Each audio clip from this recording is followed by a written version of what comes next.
I Still Believe tells the true story of singer-songwriter Jeremy Camp and his relationship with his first wife, Melissa Henning. In the film, Camp is portrayed by Riverdale's KJ Apa, and Henning is portrayed by Britt Robertson, who you might remember from Under the Dome and Tomorrowland. The movie finds Jeremy Camp and Melissa Henning meeting each other at college, falling in love, and breaking up, all prior to Henning receiving the tragic news that she has cancer. It is during this time that we see a love triangle develop between Jeremy Camp, Melissa Henning, and a musician named Jean-Luc Lajoie from a band called The Cry. In this video, I'm going to explain how much of the love triangle was based on the I Still Believe true story.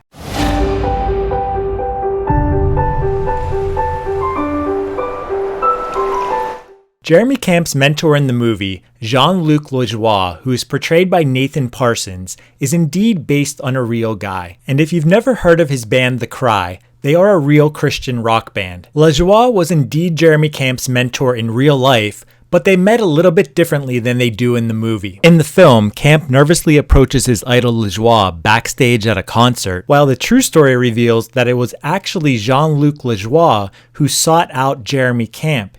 He had heard about Jeremy Camp and came to listen to him rehearse at a church in hopes of recruiting Camp to perform at the Harvest Crusades. In the film, Camp quickly discovers that Lajoie also has feelings for Melissa, and he witnesses Lajoie tell Melissa that he wants to play a song that he presumably wrote for her. Now, in real life, there was a love triangle, but it didn't involve Jeremy Camp's mentor, Jean-Luc Lajoie. In an interview, Camp told The Federalist that Lajoie wasn't in love with Melissa. Another friend who was a Bible study leader was the one in love with Melissa, not my mentor in music, he said. Camp explained that the filmmakers didn't want to add another character, so they condensed that aspect into Jean-Luc Lajoie. Camp checked with the real Jean-Luc Lajoie to make sure it would be okay, and he replied, "Of course it's okay." The love story wasn't the only aspect of the I Still Believe true story that was changed for the movie. For example, they didn't get married on the beach. The real Jeremy Camp and Melissa Henning were married in a church on October 21st, 2000. One aspect of their wedding that's left out of the movie is that Jeremy and Melissa actually stood in front of the church and sang together at their wedding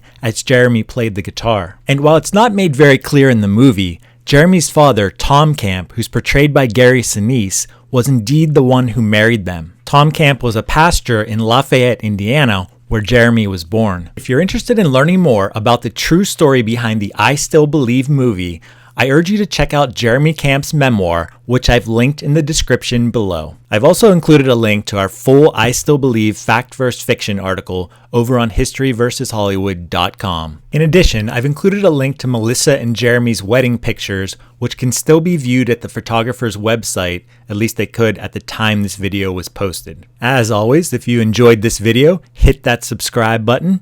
Anchors away, my friends.